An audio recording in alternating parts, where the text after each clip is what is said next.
E aqui em Minas ele fala de São Bernardo do Campo com Itatiaia. Bom dia, presidente. Obrigada pela entrevista. Bom dia, Edilene Lopes. Bom dia, ouvintes da Itatiaia. Presidente, vamos começar pela informação mais nova. O Procurador-Geral da República apresentou ao STF ontem à noite denúncia contra o presidente Michel Temer.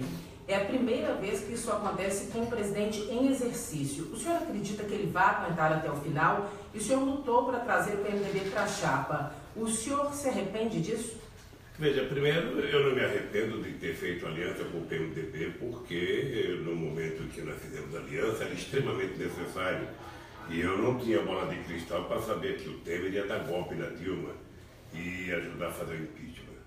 A segunda coisa é que o Temer pode cair, mas um processo qualquer que aconteça contra um presidente ou contra qualquer ser humano precisa ser investigado para saber se são verídicas as denúncias, se tem provas concretas, e se tiver prova concreta, efetivamente o Temer não tem como continuar na presidência da República. É verdade que ele tem uma maioria no Congresso, mas é verdade que essa maioria também está fragilizada. Tal é a grandeza da vontade da sociedade que o Temer deixa a presidência da República. O ideal seria que a gente tivesse um processo mais tranquilo, que tivesse... o próprio Temer poderia pedir antecipação das eleições e a gente poder escolher, antes de outubro de 2018, um novo presidente da República, um novo Congresso Nacional, para que o Brasil pudesse reconquistar a paz, a democracia e a credibilidade de governança que tanto o Brasil está precisando. Isso o senhor acredita que ele não vai fazer, né? Veja, vai depender muito da pressão. A sociedade, mais de 90%, quer a eleição direta para o presidente da República. Eu acho que a sociedade precisa de alguém eleito democraticamente pelo voto, para que esse alguém, tendo credibilidade junto com a sociedade, possa estabelecer as negociações necessárias para que o Brasil volte a crescer, volte a gerar emprego, volte a gerar distribuição de renda e o povo volta a ter o mínimo de tranquilidade no Brasil e, mais importante, o povo volta a acreditar que o amanhã será melhor. O senhor defende, então, as diretas imediatamente, é isso? Eu defendo as diretas imediatamente porque eu, desde a direta de 1984, naquela campanha maravilhosa, quando a gente conquistou as diretas com a eleição do Sarney, mesmo pelo colégio eleitoral, eu imaginei que nunca mais o Brasil fosse viver um período como estamos vivendo. Eu, sinceramente, nunca imaginei que depois da gente fazer o que fizemos no Brasil entre 2013 e 2014, com a geração de emprego, com a distribuição de renda, com a credibilidade do Brasil no exterior, a gente voltasse a ser um país pequeno, um país de tamanho insignificante nas suas relações internacionais e na economia. Sinceramente, eu acho que o Brasil viveu um momento de ouro e nós, me parece que estamos perdendo tudo isso pela incapacidade de governança que o Brasil está nesse momento.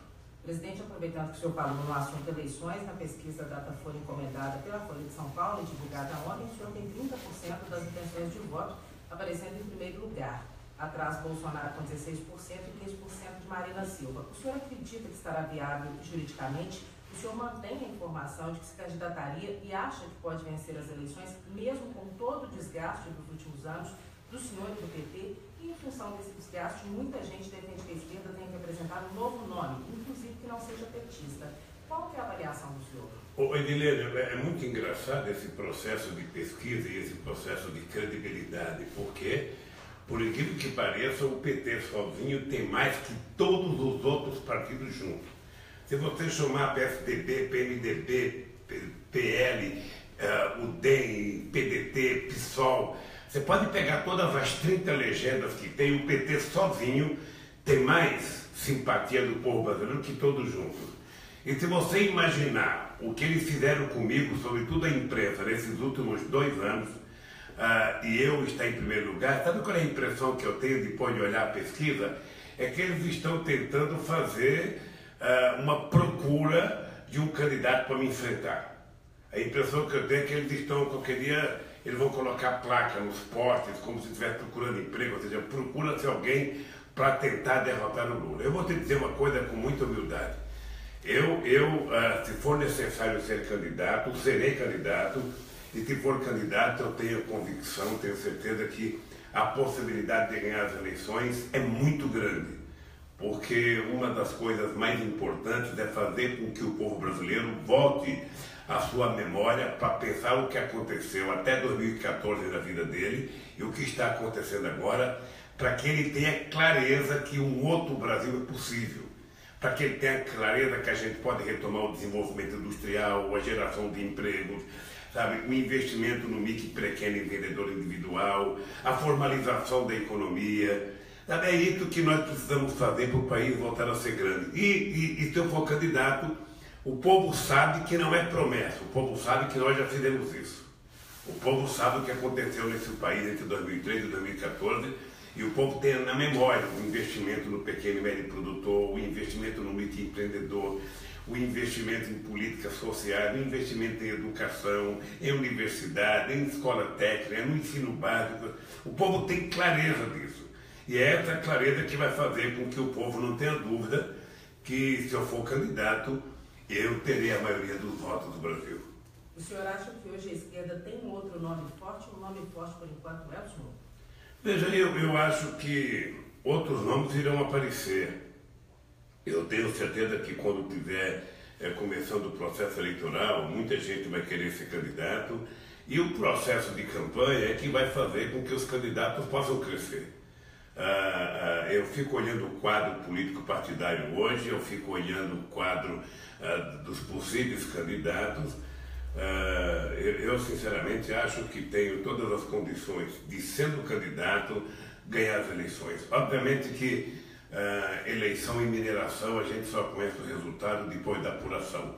É preciso ter cautela. Eu coloco que as condições estão favoráveis, porque eu acho que meus adversários ficam assustados, sobretudo, sabe, determinados setores do meio de comunicação que fazem 2 anos e meio que tentam me destruir todo santo dia, toda hora, sabe, toda hora. Só o Jornal Nacional é mais de 20 horas de Jornal Nacional falando mal de mim, e quando ele faz uma pesquisa, sabe, não é o William Bonner que está em primeiro lugar, não é o João Roberto Marinho, sabe, é o Lula que está em primeiro lugar. Isso deve deixar eles com muita dor de cabeça, sabe, eles devem estar pesquisando muito como fazer, o que fazer, qual é a nova denúncia. E eu estou pronto, porque a minha inocência eu provo todo dia. E estou esperando que alguém possa provar a minha culpabilidade. Se o senhor ganhar uma próxima eleição, o senhor acha que a oposição vai deixar o senhor governar? Vai ser possível? Eu já governei com oposição. A oposição existe, é necessária para consolidar a democracia no nosso país. Ou seja, você estabelece uma relação de conversa com a oposição, você pode fazer acordo pontual em termos de determinados temas. Eu não vejo problema com a oposição. A oposição ela é importante, é necessário que ela exista, é necessário que ela seja forte, é necessário que ela seja combativa, e o governo tem que ser também, sabe, democrático, tem que conversar, tem que dialogar com todos os segmentos da sociedade, não apenas com a oposição congressual, mas conversar com empresários, com trabalhadores e com a sociedade brasileira. Presidente, o principal desafio dos políticos nos últimos anos, principalmente depois do início da Operação Lava Jato, tem sido conquistar a confiança do eleitor, porque o Brasil é constantemente manchete no mundo por causa dos casos de corrupção. O senhor acha que é possível reverter essa imagem, mudar essa prática, principalmente de uso de dinheiro ilegal para financiamento de campanha política? Como é que o senhor avalia e o que o senhor acha que é possível, o que o senhor propõe como solução para o fim do Caixa 2 de campanha? Primeiro, Edilene, é importante ficar claro que acho que todo brasileiro de juízo perfeito é favorável ao combate à corrupção. Acho que todos nós ficamos indignados cada vez que ficamos sabendo da notícia, sabe, que houve a prática de corrupção. Qual é a divergência que eu tenho? É que qualquer denúncia tem que ser provada. Qualquer denúncia tem que ser investigada e precisa provar com coisas materiais de que a pessoa cometeu tal crime. No caso da Lava Jato, nós temos um pequeno problema que eu acho gravíssimo, que é a subordinação das decisões judiciais à imprensa. Na medida em que houve um pacto entre Polícia Federal, Ministério Público e a imprensa, um ficou refém do outro. Então hoje, quando o juiz vai julgar, ele está pensando na opinião pública. Quando um promotor vai acusar, ele está pensando na opinião pública. Quando um delegado vai consolidar o inquérito, ele está pensando na opinião pública. Quando, na verdade, eles deveriam pensar na denúncia, pensar nos autos do processo e pensar nas informações. É assim que devem proceder os homens de Estado que têm estabilidade e que têm a função de apurar a denúncia de corrupção nesse país. O que você não pode é ficar subordinado a uma manchete de jornal, ficar subordinado a um jornal nacional, a um outro jornal qualquer, porque aí você não está fazendo justiça, você está fazendo pirotecnia. Você está subordinando a acusação a alguém a uma manchete de jornal e não aos autos do processo, a denúncia e a prova que estão no processo. Se isso for consertado, eu acho que é importante que a gente continue trabalhando para que a gente possa combater a corrupção, e foi isso que nós fizemos em 14 anos, Dilma e Lula, ou seja, a gente criou todos os mecanismos para apurar a corrupção nesse país. Seja fortalecendo a independência do Ministério Público, seja fortalecendo a inteligência e a quantidade de homens da Polícia Federal, seja criando e fortalecendo órgãos, sabe, de investigação, como a Controladoria Geral da República. Então, eu acho que esse processo não vai atrapalhar o processo eleitoral, porque são coisas distintas, ou seja, quando começar o processo eleitoral, ele vai ganhando corpo, vai ganhando a consciência da sociedade, os debates vão influindo nas decisões, e nós vamos ter um processo eleitoral, eu acho que tranquilo. Obviamente que você precisa convencer a sociedade sobre o programa que você quer para o Brasil.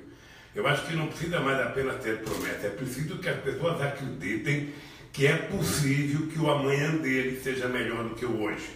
E eu acho que isso que está, sabe, na responsabilidade de quem quer ser candidato, dos partidos políticos que querem concorrer. Presidente, aproveitando que o senhor falou no judiciário, a sentença do senhor no processo do apartamento do Guarujá pode sair a qualquer momento, inclusive nesta semana, já que as alegações da defesa foram apresentadas na semana passada. No final de semana, a revista Isto É publicou que a sentença que teria vazado seria de 22 anos. Até o momento, 99 réus já foram condenados. O senhor acredita que vá ser condenado, possa ser preso? Qual que é a avaliação do senhor? Eu não queria ter a Isto É como juiz, porque a Isto É, segundo a Marlina do Povo, tem o nome Quanto É, não Isto É. Ou seja, eu sinceramente, veja, tudo que eu fiz, Edilene, foi provar a minha inocência. Eu continuo duvidando. Veja, eu fui numa audiência, os procuradores estavam lá, eles tiveram a chance de acusar e de mostrar alguma prova, não mostraram absolutamente nada. Eles ficam apenas supondo que aconteceu outra coisa e não apresentou a prova. Fui eu que tive que apresentar e provar a minha inocência, quando era eles que tinham que aprovar a minha culpabilidade. Eu sinceramente, se tiver uma decisão que não seja a minha inocência, sabe? Eu quero dizer para você que não vale a pena ser honesto nesse país, e quero dizer que não vale a pena você ser inocente. Porque ser inocente é você não dar aos acusadores o direito de prova, então eles ficam nervosos e vão te acusar, mesmo que não tenham provas. E eu continuo achando o seguinte: desafio o Ministério Público a provar que o apartamento é meu, que tem um documento, que tem um centavo, que tem um real, que tem, sabe, um documento assinado, que tem alguma coisa no cartório. Ou seja, eu continuo desafiando o Ministério Público a apresentar uma prova.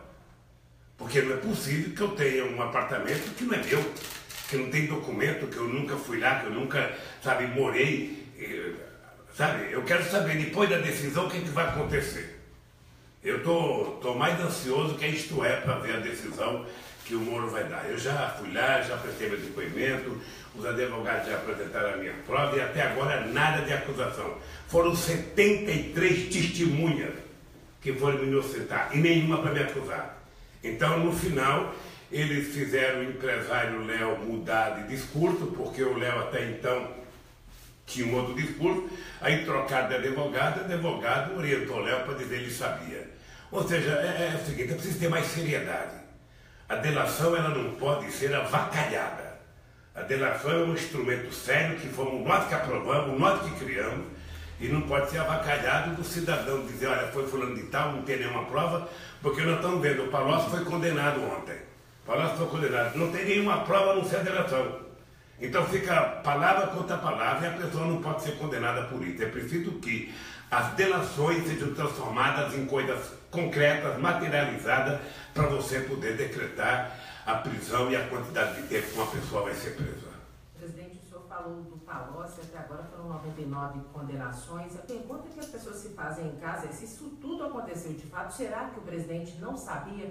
Qual que é o posicionamento do senhor? Não aconteceu ou aconteceu, o senhor não sabe? Mas veja, primeiro, Edilene, tem tanta coisa que está acontecendo em volta de você agora que você não sabe, você não tem nem noção o que pode acontecer em volta de você. Esses dias eu vi no jornal que um melhor amigo do procurador-geral, Janot, sabe, que cozinhava para ele, que ele cozinhava para o cara, era um ladrão e ele não sabia. Tem um outro que se vendeu para o Joés, largou o Ministério Público, foi trabalhar para o Joés e ele não sabia. Ora, você não sabe as coisas que você não sabe. Eu digo que essas denúncias todas que estão aparecendo agora, nem o Ministério Público sabia, nem o procurador sabia, nem a polícia sabia, nem a imprensa sabia. Só Deus e quem praticou o crime sabia. E depois aqueles que o Moro escutou. Né? Porque se eu tivesse uma escuta também, se eu pudesse gravar alguém e ficar grampeando 2 meses, 2 anos, 8 anos, eu saberia de muita coisa. Então, querida, é preciso que a gente tenha clareza que nós estamos vivendo quase que um estado policial, em que as pessoas não têm que ter prova, em que as pessoas são grampeadas, em que as pessoas são ouvidas. Até o presidente da República foi grampeado e gravado da forma mais ilegal possível. Ou seja, se isso pode acontecer com o presidente da República, imagina com você. Imagina com um cidadão comum nesse país.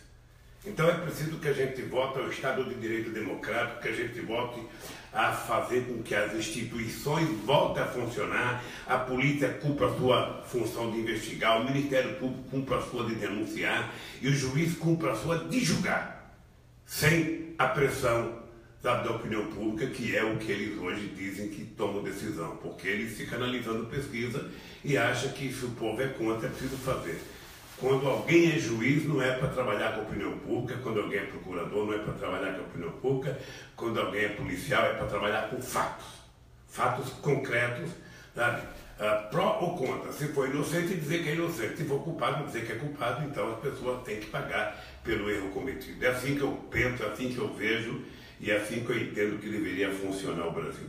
Eu estou à espera. Estou telefonando, estou falando com a Edilene Lopes, nos microfones da Itatiaia. Eu estou à espera que tenha um empresário, que tenha um procurador, que tenha um delegado que diga que tem R$10 na minha conta. A hora que eles provarem que eu estou culpado, eu me calarei. Mas eu estou desafiando eles, inclusive a imprensa, a provar que tem R$10 na minha conta. Presidente, todas as perguntas que eu fiz para o senhor até hoje, em todas as entrevistas que eu fiz, o senhor respondeu. Eu queria que, para a gente encerrar, tem algo que a gente não tenha perguntado, que o senhor queira dizer rapidamente para a gente encerrar daqui a pouco a entrevista? Eu não entendi, Edilene. Presidente, todas as perguntas que eu fiz para o senhor até o momento, de todas essas entrevistas, o senhor respondeu. Tem algo que eu não tenha perguntado que o senhor queira dizer? Olha, você não perguntou que time que eu torço. Você não perguntou se o Corinthians está bem. Sabe? Você não perguntou se eu gosto de Minas Gerais, se eu gosto mais do Vale do Jequitinhonha, do Vale do Mucuri, do Vale do Rio Doce, do Vale do Aço. Edilene, deixa eu te contar uma coisa. Eu sou um cidadão que toda vez que eu vou dar uma entrevista, eu digo para as pessoas perguntarem para mim o que quiserem, não tem veto a pergunta, não tem pergunta que não tenha resposta, sabe? Se tiver alguma coisa que eu não saiba, eu obviamente que falarei e direi que eu não sei. Mas eu queria te dizer nesse momento, Edilene, que nós estamos vivendo um momento delicado no Brasil. Você sabe como é que o nosso companheiro Pimentel pegou o estado de Minas Gerais quebrado. E ele está há 2 anos trabalhando para recuperar o governo de Minas Gerais, e se Deus quiser, vai recuperar. Você sabe que o Temer não tem condição de governar o Brasil. Não tem. Você veja que ele viaja agora, chega no aeroporto de Moscou, é recebido pelo diretor do aeroporto. Chega em outro lugar, é recebido pelo 3º vice-ministro. Ou seja, o Brasil tinha virado protagonista internacional. O Brasil tinha virado protagonista. O Brasil era um país dos BRICS, o país era o país do IVA, o país era o país do Mercosul, da Unasul, da CELAC, era um país respeitado no mundo. Havia orgulho de se andar com o passaporte brasileiro. Tudo isso está acabando por mediocridade, por um golpe insensato. E o que eu fico chateado é que aqueles brasileiros e brasileiras que foram para a rua para derrubar a Dilma, dizendo que o Brasil ia melhorar, agora estão com vergonha, sabe, de aparecer, não coloca mais a camisa verde e amarela, porque sabem que fizeram bobagem. Porque agora eles sabem que fora da democracia não é possível a gente construir o Brasil que todo mundo sonha. A Dilma saiu e o país está pior. Então, quer melhorar agora? Quer. Nós temos que voltar à democracia. E na época da eleição, cada homem, cada mulher, escolha o seu candidato a deputado. Escolha o seu candidato a estadual federal, porque somente assim o Brasil vai melhorar. Por isso, Edilene, eu quero te agradecer mais dessa entrevista, agradecer aos ouvintes da Rádio Itatiaia, agradecer ao povo mineiro, dizendo que, se Deus quiser, dia 10 eu devo estar em Belo Horizonte para comer, sabe, um feijão tropeiro, um tutu mineiro, um torresmo de barriga, sabe? E se tiver, quem sabe, tomar uma avaninha, sabe? Se tiver, e for barato ainda. Presidente, muito obrigada. Obrigado a você, Delene. Ouvimos o ex-presidente Luiz Inácio Lula da Silva em entrevista ao vivo exclusiva à Itatiaia, repórter Edilene.